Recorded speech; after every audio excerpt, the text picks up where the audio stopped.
Hey, look at that. It's confetti falling because you know what today is? It's our anniversary. 2 years. 2 years of the Morning Pit as of today. Come on, confetti. There it goes. Somebody pointed this out on Twitter to me yesterday. Shout out. I should have had this brought up of who pointed this out. Let me find the Twitter account. Why wouldn't I have this open? At H2P_swim Boyd pointed out that today, August 23rd, 2024, is the 2-year anniversary of the Morning Pit. And I went back to confirm just to make sure that's accurate. And yes, indeedy, we started the Morning Pit on August 23rd, 2022. Right near the end of training camp, we did like a Monday episode, a Monday morning like video, which we had done throughout the summer of the weekend recap, I think is what I called it. I think that a few reasons why I did that, but I enjoyed doing it. And then, as we went through training camp, I was like, you know what? Let's do this every day. And so that last Monday of training camp, I did a weekend recap. And then on the last Tuesday of training camp, August 23rd, 2022, we said, this, my friends, is the Morning Pit. Welcome to episode 1 of the Morning Pit. Although technically Monday was like episode 1. So Tuesday was kind of episode 2. Either way, 2 years since we officially started calling it the Morning Pit. And here we are 2 years later, still doing this. I honestly thought I would quit much sooner, but I didn't. We've been doing it for 2 years. And, before we even get started, just shout out to everybody out there. Thanks for watching these videos. Thanks for being a part of this. Thanks for commenting and liking and subscribing. Thanks for watching it on whether you watch it on Panther-Lair.com or you watch it right on YouTube. Even thanks to you guys who listen to it on the Audible podcasts. I appreciate your support. I hope you enjoy it and hope you tell a friend to go watch the videos. But either way, 2 years in, it's been a lot of fun. I think we'll probably just keep doing this because why not? We're in the habit now. It's part of my daily routine. I got to tape tomorrow's video, except not today. I don't have to tape tomorrow's video today because tomorrow's Saturday. That means today's Friday. That means it's the best day of the week. It means it's the Morning Pit Mailbag. We got a lot of questions left over from last week that we're going to start with. We're going to jump into a bunch of questions from this week that I'm excited to get to. We got a lot of great questions from the people at Panther-Lair.com. So let's jump into it. On the 2-year anniversary of the Morning Pit, it's the mailbag episode, youtube.com/Panther-Lair.com.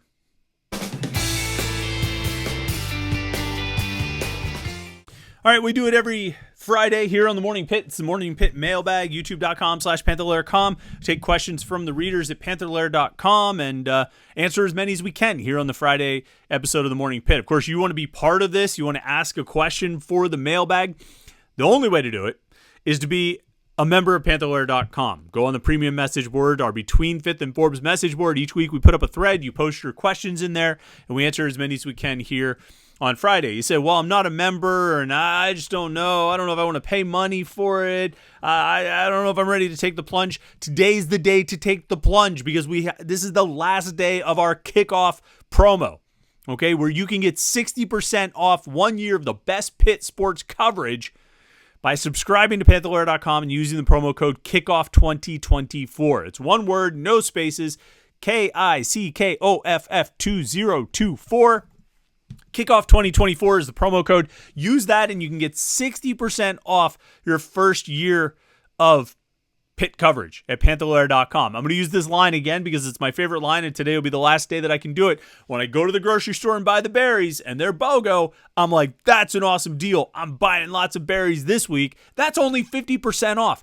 This deal, what we're offering you right now on the Kickoff 2024 promo is better than the berries. 60% off. You can't beat that with a stick. I don't even know why you would want to.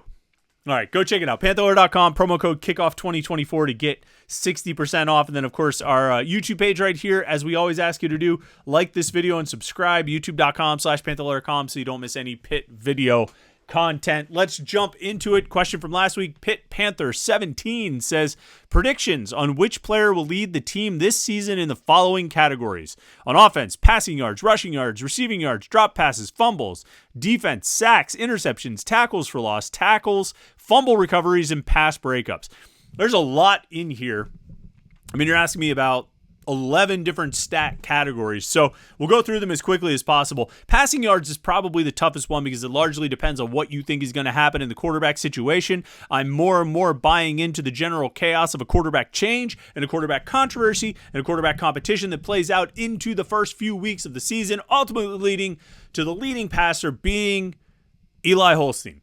Rushing yards, I think this is going to be Desmond Reed. I'm buying in. If he plays even close to a full season, I think Desmond Reed ends up being the leading rusher on this team. I don't think Rodney Hammond will be far behind, but I think Desmond Reed is going to be ultimately the number one back for this team. Receiving yards, I think it's going to be Konate Mumfield. I think he'll be the leading receiver in terms of receptions. I think he'll also lead the team in terms of receiving yards, although I could see Kenny Johnson sneaking up in there. I think Raphael Puppy Williams is going to be right in the mix, probably rounding out the top three. And, it could be one of those guys or maybe even El Barto who leads the team in touchdown receptions.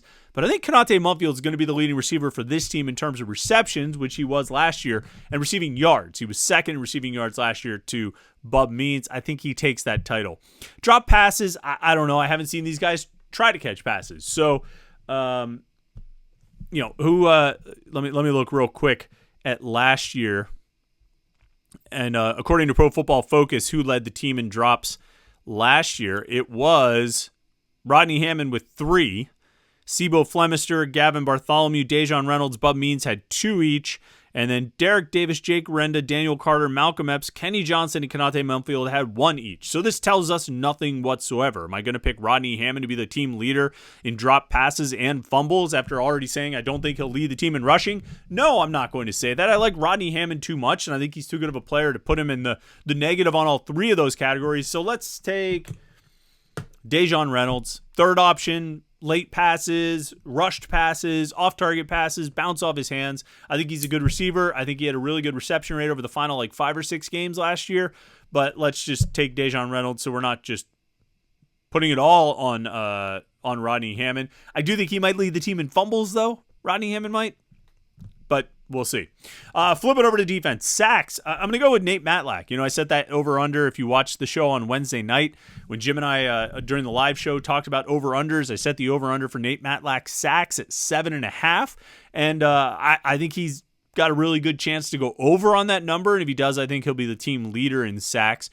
Interceptions. I'm going to actually pick P.J. O'Brien to repeat. Or actually not repeat. He wasn't the leading leader in interceptions last year. He was second on the team in interceptions last year. I think he moves up to the number 1 spot. If you watched yesterday's episode, you know that he's my late camp hero, a guy that I'm really growing on, in terms of what I think he can do this season. So I think he's going to make a lot of plays. I think he's going to play a lot in the secondary, and I think he's going to make a lot of plays out there. Tackles for loss. I don't know. Last year, Pitt was led in tackles for loss. Let me just look. Deion Hayes had 10.5. Shane Simon had 7.5. Solomon DeShields had 8. So, defensive end leading the way. Couple of linebackers second and third. I guess I would go with Matlack. If I'm going to have him getting 8 sacks, I think he'll probably get 12 or 13 tackles for loss. I think Nate Matlack will have a really solid season for Pitt statistically. So I'm going to give him the sacks and the TFLs. Total tackles, I'm going to go with Donovan McMillan. More often than not, safeties have led this Pat Narduzzi defense in tackles. The only 2 times in Narduzzi's first 9 seasons that a Pitt defender had 100 tackles, it was a safety. One was McMillan last year. The other was Jordan Whitehead in the first season. And more often than not, like I say, it's been a safety who leads the team in tackles. And if you go back to Michigan State, it was usually a safety who was leading the team in tackles. So I'm going to say McMillan gets it again. Fumble recoveries, I'm going to say, let's pick somebody random. Cruz. Let's say Cruz Brookins. Playing in the Delta defense, some big hits. He gets some fumble recoveries. Pass breakups, we'll go with Rylan Gandy. Last year, the official pass breakup leader for Pitt was MJ Devonshire. So that makes sense. Javon McIntyre was second. MJ had 10. McIntyre was credited with 7. I'm going to go with a corner. I'm going to go with Rylan Gandy and say that he gets that job done. All right. So I don't think this is a question, but I'll try and figure out what the question is in here. Che the Jet says Pitt should be okay on defense, maybe pretty good as the defensive line youngins gain experience. The question is, at what point will we know if the offense is good or just not as high octane as we thought? I do think Cade Bell will not hesitate to make changes at quarterback and skill positions if they just don't execute the plays. So I guess your question is, when would we know if the offense is good or not? I'm sort of inclined to think that this thing is going to go forward and backward throughout the course of the season. I mean, look, there's a non-zero chance that it stinks right off the bat and stays bad for 12 games, and there's a non-zero chance that it's good right off the bat and stays good for 13 games, or 14 if it's really good. The most likely scenario, though, is that vast middle where there's some ups and some downs. There's some points where, boy, it's really humming along. It looks like it's really going. And then there's some points where just they can't get out of their own way. They get procedure penalties. They have quick 3-and-outs. I don't think there's going to be a point. And this could come back to bite me. I'll have to remember that I said this. I don't think there's going to be a point where we sit down and say this offense is definitively good or this offense is definitively bad. I think it's going to be fits and starts. I think it's going to be a couple steps forward and a couple steps backward. And it's not going to all just be linear forward progress. You're going to have ups and downs, and probably somewhat on a game-to-game basis, more likely on a quarter-to-quarter basis, on a drive-to-drive basis. You're learning a new offense, a completely different kind of offense with a lot of new players working in this offense. I just don't think it's going to be, yes, we know now it's good, or we know now it's bad. Because even if you go through, say they're fine against Kent State, nothing remarkable, but fine. Say they struggle in the next 2 games, whether they win or lose, say the offense kind of struggles a bit, they're probably going to come out against Youngstown State and look good again. And so you're not really, what have you learned? You've learned that against the better competition they struggled, but they've also shown that they can execute it when they do everything they're supposed to do right. So I don't think there's going to be a point when we will know. It's going to be an ongoing process for 12 or 13 games, from basically next Saturday through the beginning of December. This question from H2PJC was asked last week. So this was between the first scrimmage and the second scrimmage. And so it's dated a little bit, but I think it's still relevant to consider. It says, are the current issues on offense concerning enough to get you to change your win-loss prediction? And if not, what if they perform similarly in scrimmage number 2? So if you recall, the storyline coming out of the first scrimmage was the offense wasn't clean, the defense won, the defense had more energy, and the offense just wasn't playing cleanly. They had too many procedure penalties, they weren't getting set, they had snap infractions, and all these different things. Second scrimmage, much better. By all accounts, they won the scrimmage, they performed better, they cleaned everything up, they more or less took care of the football. So did those scrimmages affect my win-loss prediction? And the reality is no, because I think both scrimmages fed into kind of what I just said in that last answer, that I think this offense is going to be up and down throughout the season. I don't know if it's going to have any really consistently good or bad performances. I don't think there's going to be many stretches where you say, yeah, that's it, they're good, or yeah, that's it, they're bad. I think there'll be times where you say, well, it seems like they're kind of figuring it out. And there'll be times where you say, oh, it looks like they're still just a mess. They got so much to clean up. And because of that, I feel like that up and down nature of the offense is baked into my 8-5 prediction. Which at times, and I'll be honest, there are times when I sit here and think about it and I'm like, 8-5, that's hella optimistic, brah. And then there are times where I'm like 8-5. That seems about right. I don't think there's any times that I've felt like 8-5 is pessimistic when it comes to making a prediction for this team. But I think it's baked in to the idea of them going basically 7-5 in the regular season and beating like a MAC team in a low level bowl. I think the up and down nature. It's like 2019. In some ways, it's like 2019. Mark Whipple's first year, the offense was bad. They got a big win against UCF, but the offense really struggled that year, had some miserable games. They end up going 7-5, and then they beat Eastern Michigan. I could see that kind of season for this year's team, more so than like a 2016 where they go 8-4. They've got a couple big wins. Their offense is this high point pretty much throughout the whole season with only a few exceptions, and then they lose to like Northwestern. I could see the 7-5 with the bowl win over the MAC team as a more likely outcome. And again, I think you get to that point because your offense is so up and down. So, to bring it back around to your question, like I think what we heard out of the two scrimmages and the fact that there were sort of contrasting outcomes feeds into that. You know what I mean? I think it's part of what we're talking about, that that up and down nature is going to lead to that kind of season. Spen just asked, how many yards per game do you predict from the running backs this season? That's an interesting question. I think when we did the over-unders on Wednesday night, I set the over-under on rushing yards per game for the team at 120.5. And almost everybody was in agreement that they were going to go over on that number. All the media guys, Jim, everybody said over on 120.5. I guess I agree as well. Now, that's a total team rushing number, which is going to take into account sacks, but also scrambles and sweeps and things like that. For the running backs specifically, I think they average 100 yards per game, give or take 5 or 10 on either side. I think this team will get rushing yardage out of a variety of sources, particularly if Eli Holstein ends up being the quarterback. I think you'll get a decent chunk of rushing yardage out of him. I think there'll be sweeps for guys like Poppy Williams and Kenate Mumfield. I think you'll have those plays in addition to Desmond Reed and Rodney Hammond going on. Do I think it's going to be 20 or 30 additional yards, non-running back rushing yards that Pitt's going to end up with? I don't know. That might be a bit too much. So maybe the running backs will give you 105 or 110 or something like that. You'll get another 15 out of the rest of the team. But I don't know. Probably around there would be my guess. Around there, I would say. Let me see. PGH Sun 1325, PGH Sun J 1325 says, can you assign a percentage for the following battles in terms of percentage choice the player starts day one in your opinion? So he's got 5 position battles here that 5 position battles. Some have become a little bit more clear in the last few days. Since this question was asked last week, but I think it's still relevant to discuss. Quarterback, of course, is where he starts with Yarnell versus Holstein.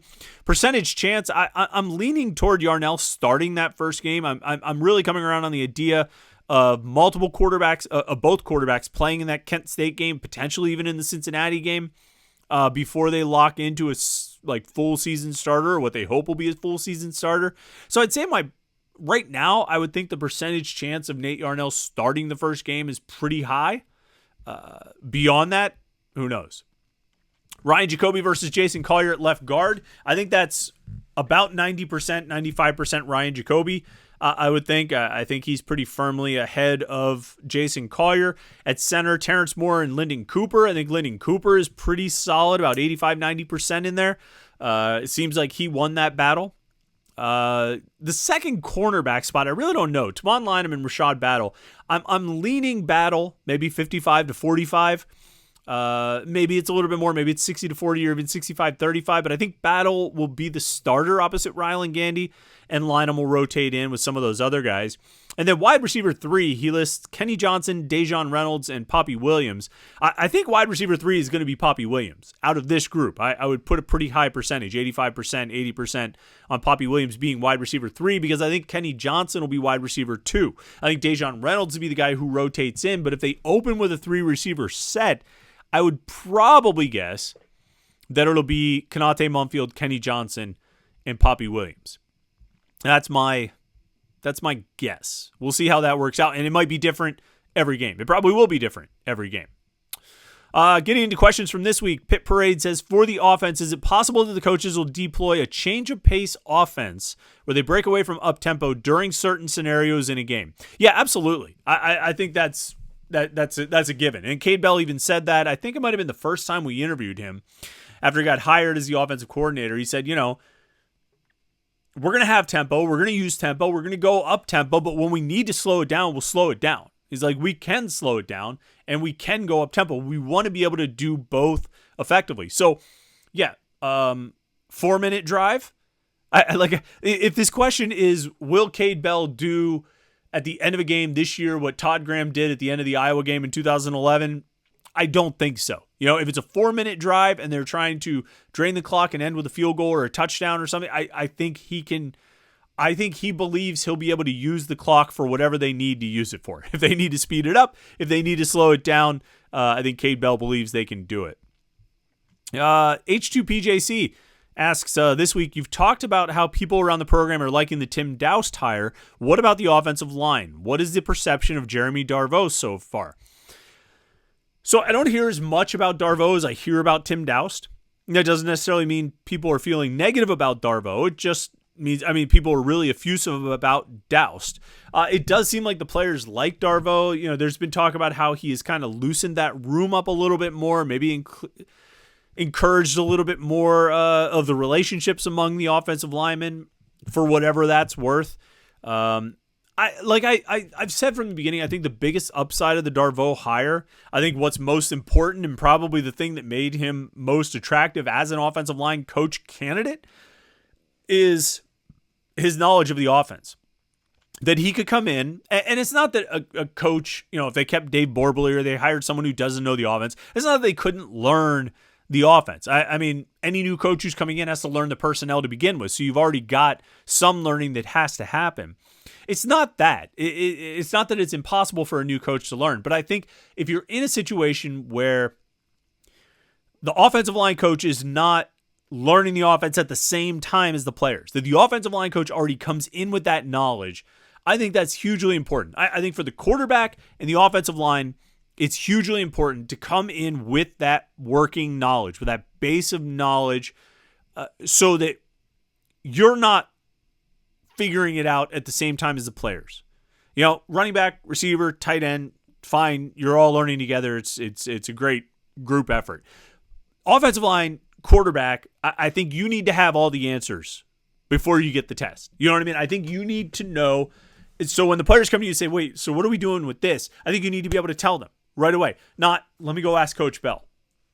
And I'm not saying Lindsey Lamar and J.J. Laster and Jacob Bernowski are doing that all the time. Oh, let me go ask Coach. Let me go ask Coach. Let me go ask Coach. But I don't think Jeremy Darvaux ever has to do that. He shouldn't have to do it because he's been in this offense. He's coached this offense. He's taught this offense before. And so I think it cuts out a little bit of the steps. It cuts out a little bit of time spent in the learning process and the teaching process if you have someone who already has that knowledge base. And that's what Darvaux brings. And so I think that's the biggest upside with his hire. I don't know how he is with coaching or technique or teaching or what, like as far as like the fundamentals. I don't know. I'm the last person to be able to judge that. But when I look at him having experience in this offense and teaching Cade Bell's offense and coaching Cade Bell's offense, he's got that. He's got that experience, and I think that's a big part of it.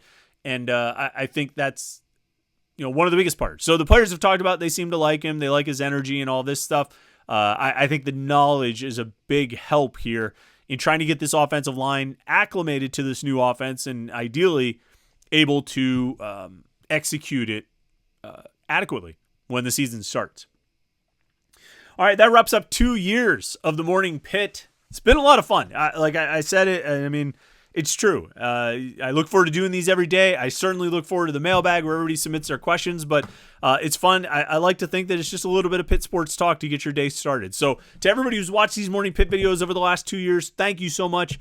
We can't tell you how much I appreciate it and look forward to doing a couple more years of these things. We figured out how to do fireworks, right? Like, how cool is that? What an accomplishment in year 2 of the Morning Pit. Can't wait to see what year 3 brings. Don't forget to like this video and subscribe, youtube.com/Panther-Lair.com. And of course, don't forget the kickoff special, Panther-Lair.com. Today is the last day. Use the promo code KICKOFF2024. Get 60% off. 1 whole year of the best Pitt sports coverage. Thanks so much for tuning in today. I hope you've had a great week. Next week, it's game week, folks. We will be inside 1 week until the 2024 football season starts. I can't believe it's almost here. 1 week from tomorrow. We're going to have a lot to talk about next week. So enjoy this weekend, your last weekend without college football, without Pitt football for a long time. Enjoy it. We'll be back with you on Monday morning with the Morning Pit right here, youtube.com/Panther-Lair.com.